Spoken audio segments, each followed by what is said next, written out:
Hello everyone and welcome. My name is Eric LaRue. Today I'm presenting my proposal to solve the nursing shortage. We'll begin with an overview of the problem.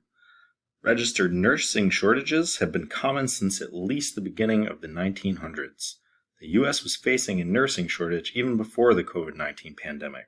The working conditions before and especially during the last couple of years have driven RNs out of their jobs in large groups.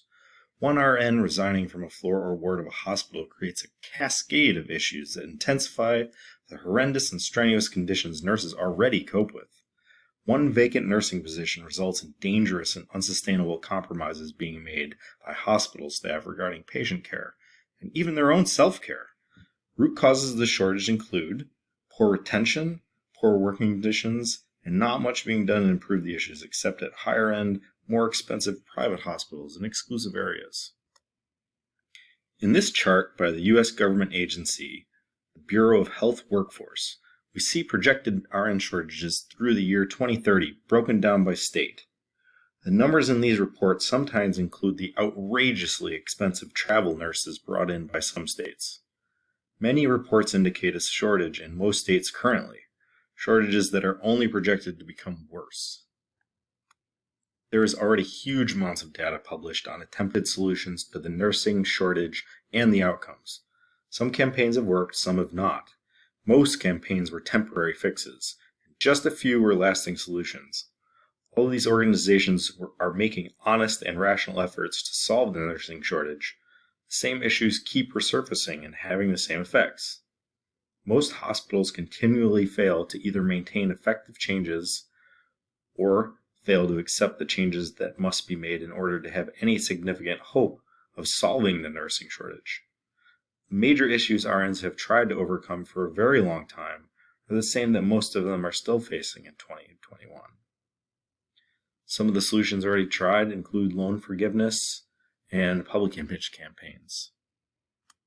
Facing a nursing shortage, a steadily increasing population, as well as an influx of baby boomers in the near future, hospitals seemingly have an easy and clear choice.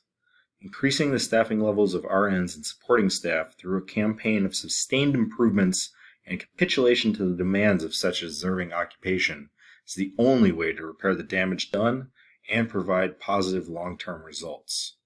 Acknowledging root causes, adjusting compensation, and increasing staffing levels are the beginning of the road to a permanent solution. Over the next few slides, I will begin explaining the individual components of my proposition, such as acknowledging root causes, adjusting compensation, and increasing staffing levels to at least 110%.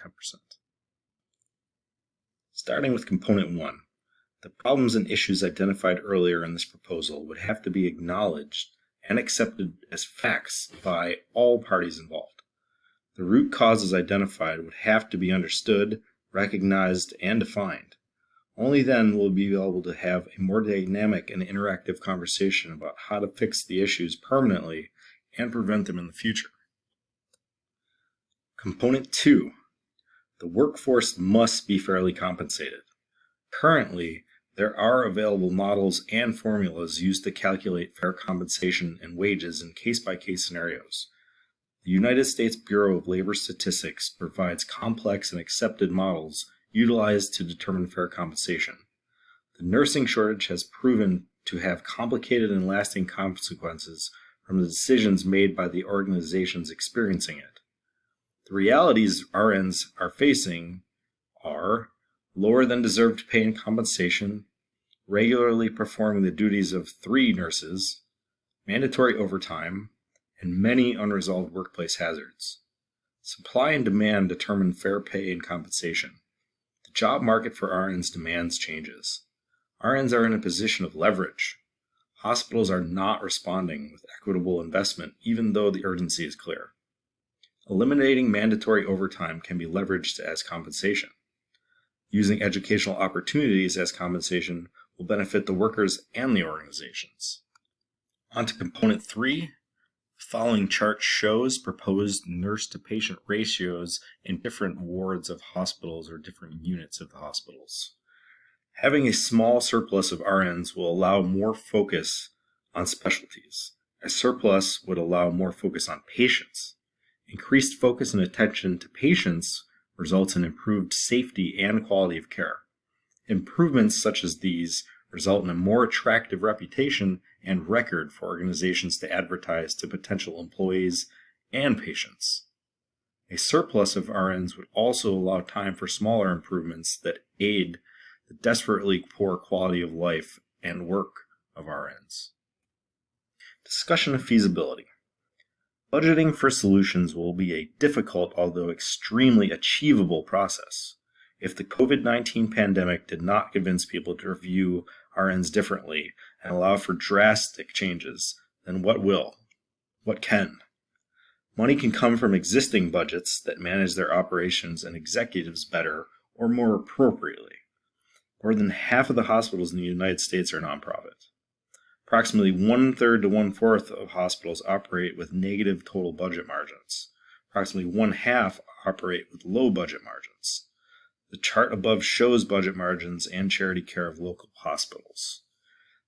Infrastructure of many hospitals has already been critically damaged and cannot continue to operate effectively or safely without immediate repair and overhaul. The damage has been done, and most systems cannot avoid the current or coming monetary consequences of the critical nursing shortage. Investing in and repairing this infrastructure will result in the ability to provide higher quality service to more patients and ultimately increase profits. Many systems profited from the bad practices that led to these consequences and should be held to account for the decisions made. There are no other options. The system will crumble if corrections and reparations are not made immediately. Hospitals have a chance to not only correct the mistakes of the past, but to drastically improve future outlook and revenue after a period of adjustment and investment. My call to action. The benefits of these changes will be cascading and compounding in the same way the consequences of not implementing them were and are. Positive consequences of the solutions include identified root causes leading to solutions. Solutions that end the cycle of shortages by implementing changes that are designed to last, designed to be permanent, no expensive band-aids. Solutions designed to account for the flux in demand.